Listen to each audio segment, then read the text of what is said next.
The Champions League nights are back, and so is Barcelona. With the transfer window and all the noise regarding the player disputes, Hansi Flick's complaint regarding the player egos out of the way, we are finally into the meat and potato of the season. Although there is a lingering issue around our home stadium for the season, but that's topic for another video. Our Champions League draw was, I'd say, good. It definitely wasn't the hardest, nor the easiest of the lot, with quite a few interesting matches, starting off with our season opener at the St. James Park against the, quite frankly, an interesting Newcastle side. They too had quite a tumultuous transfer window with their star player Alexander Isak literally forcing his way out of the club. Although I'd say that they have replaced him very well with the gigantic Nick Woltemade. I won't go into too much details regarding how they set up or how they'll play, as it's just the season opener, and they are as well going through some tactical changes. I'll briefly try to explain what to expect from the game and why I think it's not as difficult as many make it out to be.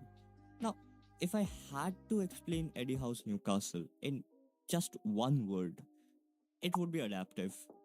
Although they have a core principle behind their play, they are not as rigid as someone like Pep Guardiola's Man City or Ange Postecoglou's Tottenham, per se. They focus on creating a solid foundation at the back while maintaining fluidity and options in the midfield. They have a single defensive midfielder that connects the defense to the midfield, dictating the tempo and distributing the ball to the two more highly advanced central midfielders. They rely heavily on numerical advantages, and the players constantly rotate during the build up. The team adopts a dynamic approach, shifting between formations to create numerical advantages and exploit spaces. However, Eddie Howe's focus is always to get the players into their best positions, but they can make the most out of their individual skills.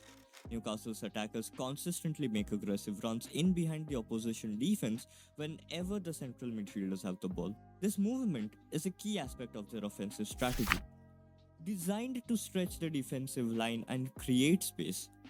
But with Hansi Flick's Barcelona, that would be harder said than done.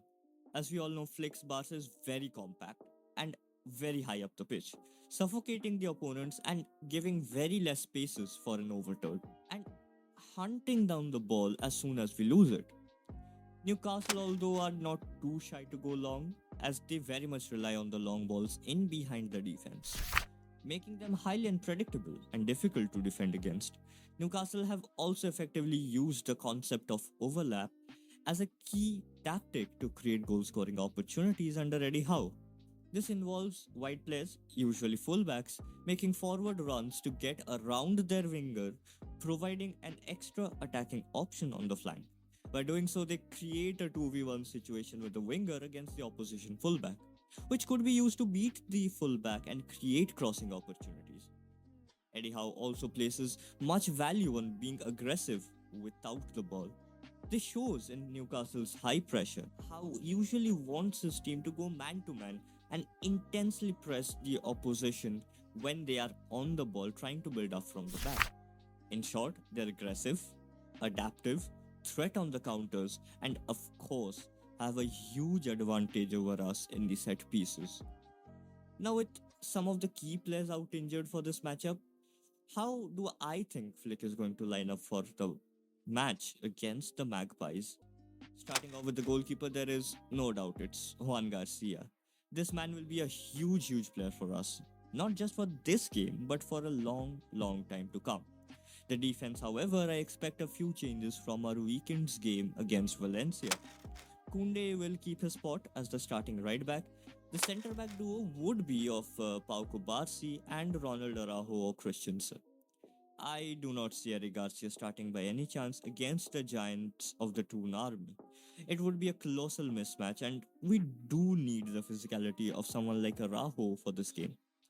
Due to the unfortunate injury of Balde, the left back spot would be taken by Gerard Martin, as I do not expect Flick to throw Joffrey into such a high profile game right away.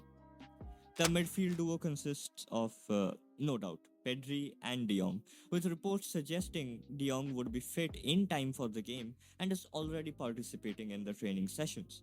Our attacking midfielder will be Dani Olmo.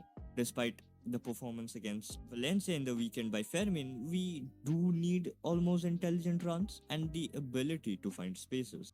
Our two wingers would be Raphinha and Rooney Baji, in my opinion. Raphinha is guaranteed, no doubt. There is no possibility of Rashford replacing him, and I do believe Raphinha to be a key difference maker in this game. With the exclusion of Lamine due to injury, I do think Hansi is going to prefer a naturally right winger in Rooney Baji, despite him being a little rusty over Ferran Torres or Rashford, both of whom would be playing out of their comfort zone. The striker, no doubt in mind, has to be Robert Lewandowski.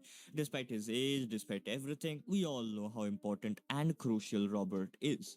He is still one of the best strikers in the game, hands down. So, with that, we come to the conclusion of this brief overview or tactical glance of the game and what to expect from this game.